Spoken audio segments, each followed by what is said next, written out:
Hello दोस्तों, बहुत स्वागत करता हूं आप सभी का हमारी इस नए वीडियो में। आखिरकार प्रियंका जी ने लोकसभा में सांसद पद की शपथ ले ली है। केरल के वायनाड से लोकसभा सांसद बनी प्रियंका गांधी आज जब संसद पहुंची तो नज़ारा बहुत भव्य था। संसद पहुंचने से पहले भी तस्वीरें सामने आई, उन पर फूलों की बारिश की गई। ये तस्वीरें आप देखिए, संसद पहुंचने से पहले ये तस्वीरें मैं आपको दिखा रहा हूं। और जब प्रियंका गांधी संसद पहुंची तो लोग उन्हें देखते रह गए, क्योंकि ये पहली बार जब प्रियंका जी ने नई संसद में कदम रखा और पहली बार जब उन्होंने शपथ ली तो नज़ारा बहुत खास था।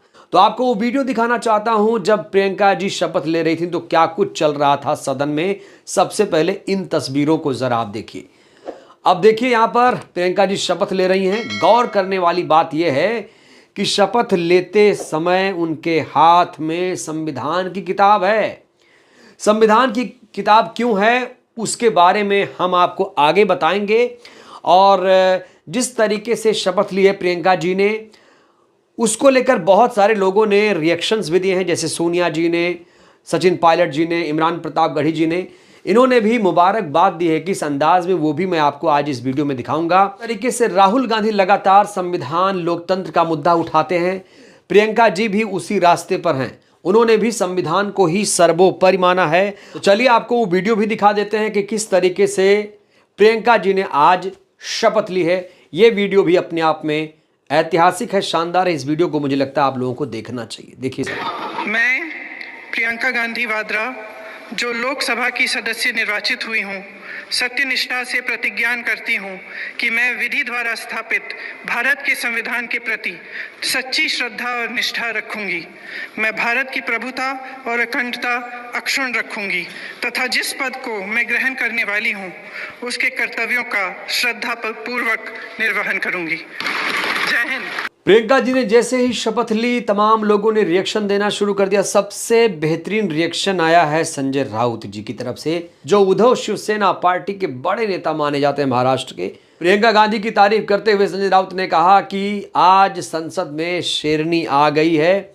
और संजय राउत भी बहुत खुश नजर आ रहे हैं प्रियंका जी के लोकसभा पहुंचने के बाद।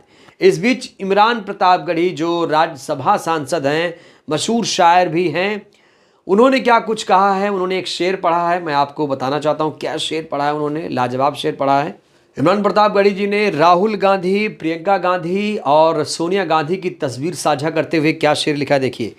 सियासत भी संभालेंगे, विरासत भी संभालेंगे, ज़रा कुछ दिन ठहर जाओ, हुकूमत भी संभालेंगे।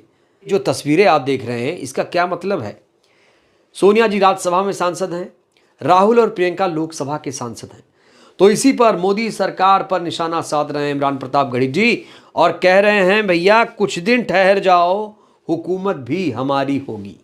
प्रियंका गांधी जी के शपथ लेने के बाद आइए आपको दिखाते हैं कि किस तरीके से सोनिया गांधी जी ने खुशी का इजहार किया है। वो भी कह रहे हैं कि हम बहुत खुश हैं प्रियंका जी के लोकसभा पहुंचने के बाद। देखिए जरा क्या कहा सोनिया जी ने। Priyanka Gandhi take oath today. Yes, we are all very happy and proud. Priyanka Gandhi take oath today. Yes, we are all very happy and proud. तो प्रियंका जी के वायनाड सांसद के रूप में शपथ ग्रहण करने के बाद इंडिया गठबंधन के बहुत सारे नेता खुश हैं। इस बीच सचिन पायलट जी ने भी शुभकामना संदेश दिया है प्रियंका जी को। क्या कहा है देखिए। वायनाड सांसद के रूप में शपथ ग्रहण करने पर प्रियंका जी को शुभकामनाएं प्रेषित करता हूं। आपके राजनीतिक जीवन की इस नई शुरुआत से क्षेत्र प्रगति के नए आयाम छुएगा। मुझे विश्वास है कि आपके नेतृत्व की ऊर्जा से संसद में पार्टी को और मजबूती मिलेगी। आपको पुनः बधाई। तो यहाँ पर सचिन पायलट जी साफ तौर से कह रहे हैं कि प्रियंका जी जिस तरीके से, जिस माहौल में, जिस परिस्थिति में संसद आई हैं, प्रियंका जी के सदन पहुँचने से विपक्ष को, इंडिया गठबंधन को ताकत मिलेगी। विपक्ष और ज़्यादा मजबूत होगा और मुखरता से जो मुद्दे हैं वो उठाए जाएंगे। क्योंकि आप देखिए जो सदन की कार्रवाई चलती है, राहुल गांधी कई बार कहते हैं कि भैया हम जब बोलते हैं तो हमारी माइक को बंद कर दिया जाता है, हमें मुद्दों पर बोलने नहीं दिया जाता है। प्रधानमंत्री से जब कोई सवाल पूछते हैं तो प्रधानमंत्री जी हमारे सवालों का जवाब नहीं देते हैं। लेकिन अब लग रहा है कि सारे सवालों का जवाब मिलेगा और प्रियंका जी जब दहाड़ेंगी संसद में वो भी देखने वाली बात होगी। देखिए, जो विपक्ष है वो लगातार ये कह रहा है संविधान और लोकतंत्र खतरे में है। एक एग्जाम्पल भी दिया जा रहा है इस बार कि संसद ने एक कानून बनाया था 1991 का वर्शिप एक्ट, उपासना एक्ट। इस एक्ट का लगातार वायलेशन हो रहा है। सुप्रीम कोर्ट के सीजेआई थे डीवाई चंद्रचूड़, उन्होंने 2022 में ज्ञान व्यापी मस्जिद को सर्वे के लिए आदेश दिया था। उसके बाद संभल में क्या हो रहा है आप देख रहे हैं, हिंसा हो रही वहाँ पर। संभल में जो शाही मस्जिद है उसके सर्वे की बात की जा रही है, वहाँ पर मंदिर ढूंढा जा रहा है। संभल की आग अभी ठंडी भी नहीं हुई थी कि अब अजमेर को भी जलाने की तैयारी हो रही है। अब बताइए, वहाँ भी कहा जा रहा है कि वहाँ भी भैया मंदिर है, ये जो दरगाह है ये मंदिर पे बनी है, ऐसी बातें कही जा रही हैं। 800 साल पुरानी दरगाह को कहा जा रहा है कि यहाँ पर मंदिर था। और जिस तरीके से आनन फानन कोर्ट ने आदेश दिया उसको लेकर भी सवाल खड़े हो रहे हैं कि जब हमारे पास वर्शिप एक्ट है तो इस तरह के आदेश क्यों दिए जा रहे हैं। क्यों नहीं सारे धार्मिक स्थल, इबादत गाह जो हैं उसी स्वरूप में रहे जैसे वो 1947 से पहले थे।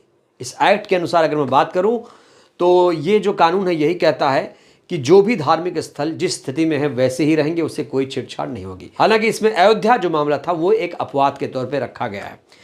बड़ा सवाल यही है कि ज्ञान व्यापी, संभल, अजमेर, लगातार इस तरह के मुद्दे क्यों उठाए जा रहे हैं। क्या समाज को बांटने की, क्या दंगा भड़काने की, समाज को बांटने की एक साजिश रची जा रही है। आज अजमेर दरगाह है तो कल को जामा मस्जिद हो जाएगा, कुतुब मीनार हो जाएगा, ताजमहल हो जाएगा। ये रास्ते खुल रहे हैं कहीं ना कहीं, कोई भी जाकर कोई दावा ठोक देगा। तो प्रियंका जी ने संविधान हाथ में लेकर इसीलिए कसम खाई है। उनका यही कहना है कि भैया जो भी प्रावधान हैं संविधान के उसे माना नहीं जा रहा है, उसे ज़मीन पर नहीं उतारा जा रहा है, उसका वायलेशन हो रहा है। मजबूती मिलेगी राहुल जी को, कांग्रेस पार्टी को। मेरे ख्याल से जो संविधान के जो असूल हैं उनको मजबूती मिलेगी, क्योंकि हम उसी के लिए लड़ रहे हैं। बहरहाल दोस्तों, इस वीडियो में इतना ही। प्रियंका जी ने जिस तरीके से हाथ में संविधान लेकर शपथ ली है, क्या लगता है प्रियंका जी अपने मकसद में कामयाब हो पाएंगी? आप प्रियंका जी को किस तरीके से बधाई देंगे? अपनी प्रतिक्रिया दीजिएगा, कमेंट करिए। बहुत बहुत धन्यवाद, शुक्रिया।